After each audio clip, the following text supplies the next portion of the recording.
love, life, and lessons from the past. Only at Dear Mags FM with DJ Jean. Jean, I believe na hindi porket lalaki ay kailangan hindi na virgin. Dapat marunong na sa tinatawag nilang SEX. This is a rated SPG. Ika nga ang aking story. Kaya sana'y gabayan ng mga magulang na nakikinig ngayon ang kanilang mga anak, lalo na kung minor pa. But take it educationally. Dear Mags FM. Itago niyo na lang ako sa pangalang KZ. Pero hindi ako babae. Lalaking lalaki ako. Straight guy. Sometimes, nagtatanong ako sa sarili ko, bakit ako naiiba sa karamihang lalaki?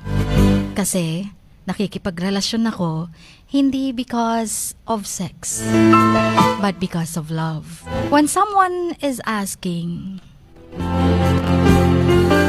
do you believe in sex before marriage? I know, sasagot ng karamihang lalaki, lots of sex is good. Tama na yung mga ideologies na yan, na hindi hinahabol ng lalaki ang sex. But I believe waiting before marriage to have sex is a good thing. I'm already 30, although I've gotten close na, halos mawala na sa kalendaryo. But I still avoided sex.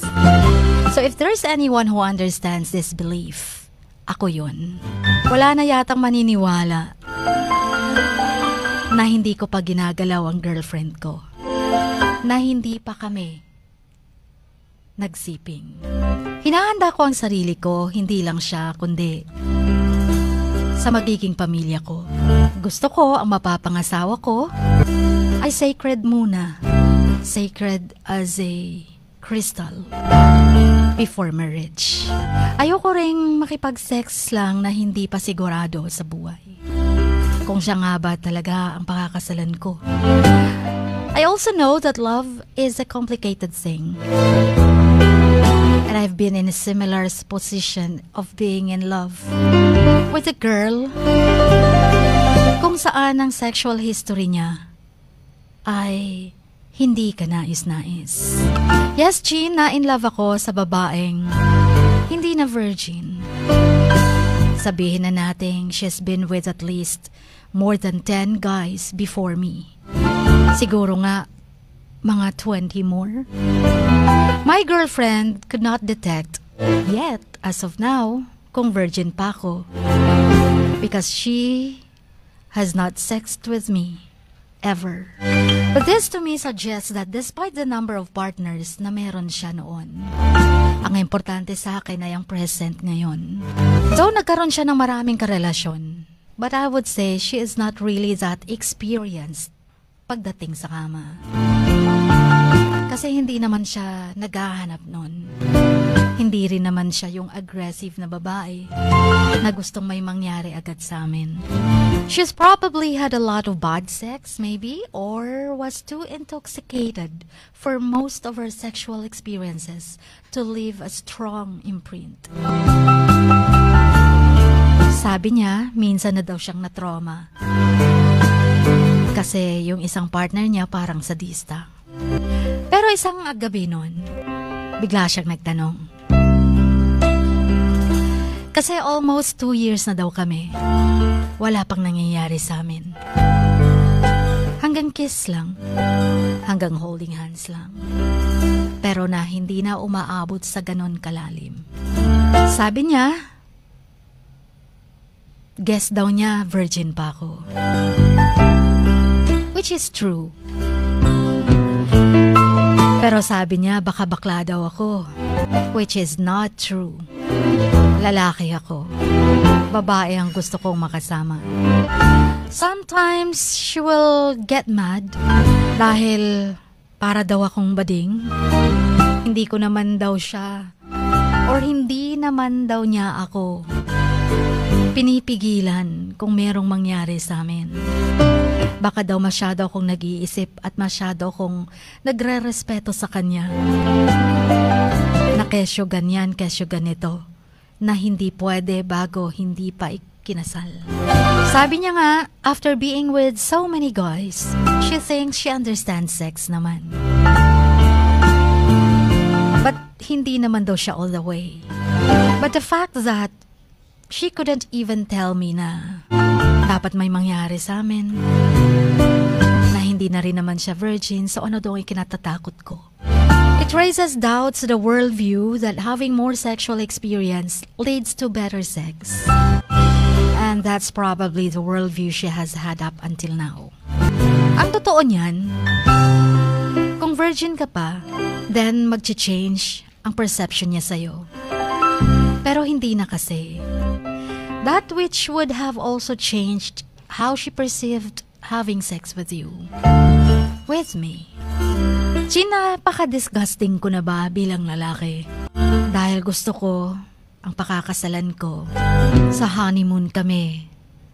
Unang magsisiping. Minahal ko naman siya hindi dahil hindi na siya virgin o anuman. Minahal ko siya kung anong present ngayon. Bilang siya. Despite of her past relationships. Despite of her sex history. Although maraming nagsasabi na playgirl daw ang girlfriend ko. Shota daw ng bayan.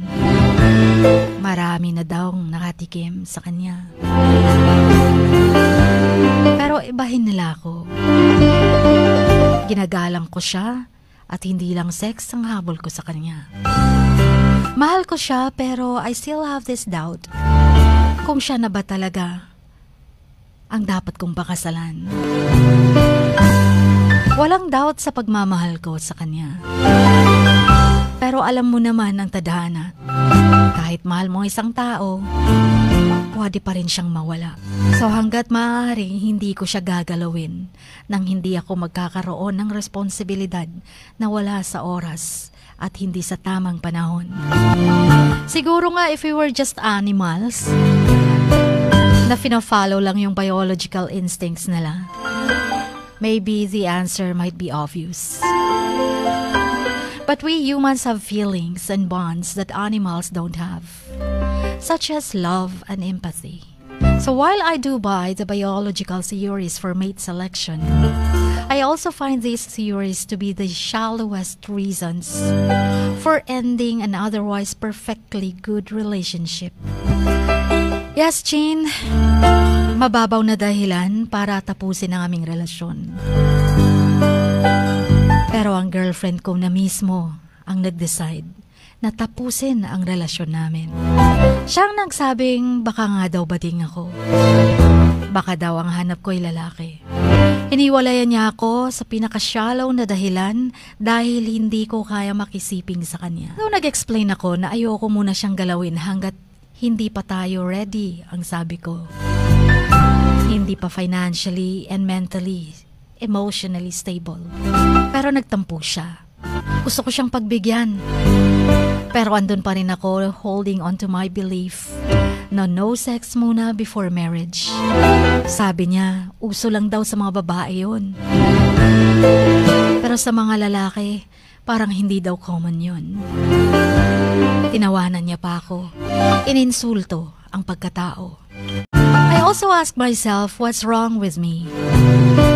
But I also answered my question, there's nothing wrong with me.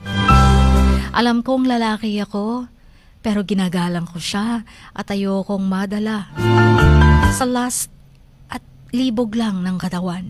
Dahil alam ko kung mahal mo at kung hindi ka pa handa, huwag ka muna makipag-sex. Dahil kung sakaling magbunga, lahat ng mga pangarap maging shattered. Pero alam mo ba, Chin? Gusto ko na rin maging malaya, honestly. Maging malaya sa theory ko that there's no sex before marriage. Gusto ko na ding sabihin na, sige, pwede na. Huwag mo lang akong iwan. Pero, on the other hand, nakita ko sa kanya na hindi pa pala siya ang tamang babae para sa akin. Ayoko lang mag-give in at isuko at palayain ako sa nakasanayan ko at paniniwala ko. Para lang magpagbigyan siya. Mahal ko siya pero kung hindi niya ako naiintindihan at hindi rin niya ginagalang ang theory ko at belief ko, then siguro hindi kami magkakasundo kapag naging mag-asawa na. Kung may mga red flags man ang mga lalaki, isang red flag na rin para sa babae na maging agresibo na may mangyari agad sa inyo kahit hindi pa kayo ready. Sa tingin nyo ba, tanong ko lang, mali ba ako? Sa tingin nyo ba, hindi ba ako normal na tao? Dahil sa dinami-dami ng mga lalaki, mukhang ako lang yata daw ang ayaw ng sex habang may syota, habang karelasyon mo ay mahal mo. Sabi niya, hindi ba daw ako natatakot na mawala sa akin? Dahil kung mahal ko daw siya, dapat pagbigyan ko siya. Gusto ko nang maging malaya sa kaisipang ito. Kaya sana'y mapayuhan niyo. Hanggang dito na lamang. Pasensya na. At ginulo ko ang utak niyo. Lubos na gumagalang ang inyong kamax, KZ Boy.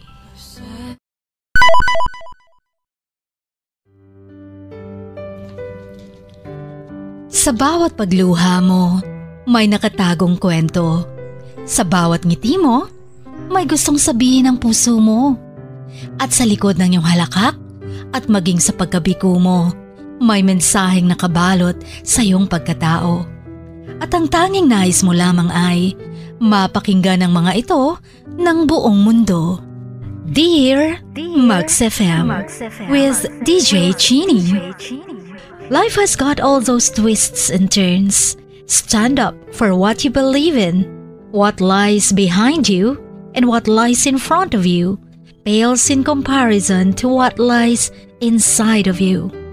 Dear Max FM with DJ Chini. Sabi nga nila, ang pagsusulat kapag masyado mong diniinan hanggang sa susunod na pahina ay nagmamarka. Katulad ng pagmamahal, kapag masyado mong ibinigay ang lahat, yung sakit na gawa ng nakaraan, dala pa rin hanggang kasalukuyan. Dear Max FM, you own your story and you are the author of your own book of life. Don't let others write your script, but let others hear your story and make them inspired. Kaya sumulat na, maging bahagi ng aming programa, Dear Max FM with DJ Chini, tuwing Lunes hanggang Biyernes, 1:00 hanggang 3:00 ng hapon sa Max News FM, Sok Sargent. Love, life, and lessons from the past, only at Dear Max FM with DJ Chini.